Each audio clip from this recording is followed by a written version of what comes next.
mandatory disclaimer before we start, this video is purely opinion and nothing that comes out of my mouth in this video should be taken at face value. There will probably be dumb bits where I act sarcastic and cynical as well, so absolutely don't take those parts at face value. Now let's go on with the video. At some point in October, Scratch, a non-profit organization that offers its entire children's coding website and program for free for everyone, decided that it would start a membership program that you pay $35 a year, possibly more, for, similarly to Animal Jam. However, the thing about this membership is that it unlocks literally nothing that's actually worth anything. Basically, all it gives you is early access to sprites, some of which no one cares about, access to a fancy program that most Scratch users wouldn't need to create your average Scratch project, discounts on merch most Scratch users haven't heard about, exclusive merch that essentially just has the Scratch member symbol on it, a newsletter most people won't need, and random other benefits that no one has ever considered needing. And keep in mind, you pay $35 a year for this, $150 if you want founding member benefits, and it has zero effect on your actual experience on the Scratch website. To go into even more detail on this ripe, juicy BS membership, let's start off with the sprites. The first set the Scratch team mentions releasing is a set of sprites based on Yooka-Replayly, a sequel game that I'm pretty sure most Scratch users haven't even heard of.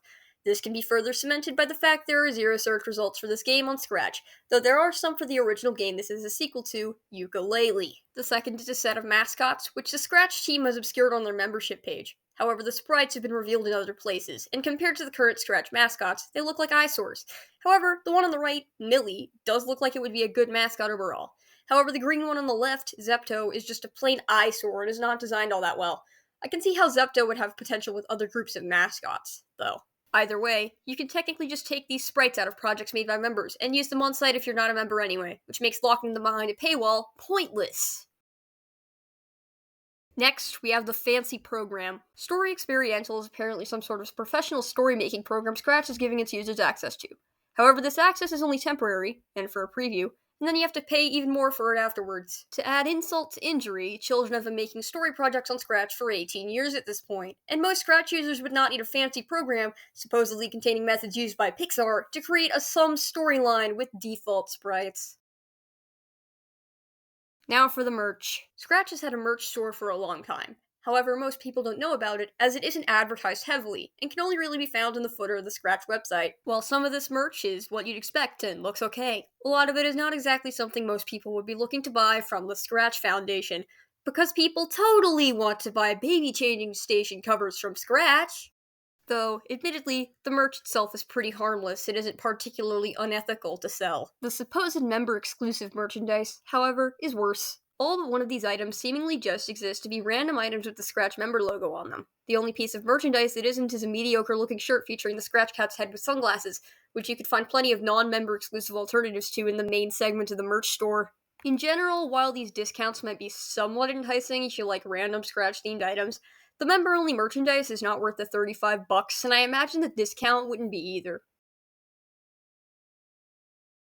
As for the other material, it's not too clear what the newsletter contains. However, the Scratch team already makes announcements for things on the main site and has opt-in information, email options for users over 16, and account settings, so would one of these really be worth it to the average Scratch user? Probably not. Additionally, it's not too clear what exactly the other things entail, so I won't be commenting on that. But then again, I don't think most people are looking for live webinars with the Scratch team. Though considering this recent announcement displayed on the screen, I wouldn't be surprised if they start locking things behind paywalls eventually.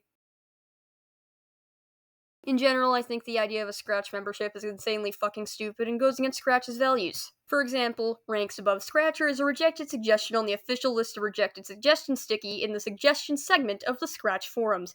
And in a way, despite this technically not being something displayed on site, I still think this counts as the Scratch team going against their own words. Additionally, Scratch is a site for children, especially as a non-profit. Trying to make money off of kids on the internet is, in my honest opinion, kind of unethical. Though admittedly, I don't think most parents of 8-year-olds would pay $35 for Sprite packs and random shit. While I have no actual issue with the weird merchandise I mentioned, as it seems like a good faith way of making money to support the site, I feel that this membership stuff is just out of line. While I'd be a little more sympathetic to it if they weren't making enough, compared to 2023, their most recent tax returns show they're making over twice the money, making the fact they do this now a bit questionable. Not to mention, this membership doesn't even affect your actual Scratch experience. Go figure!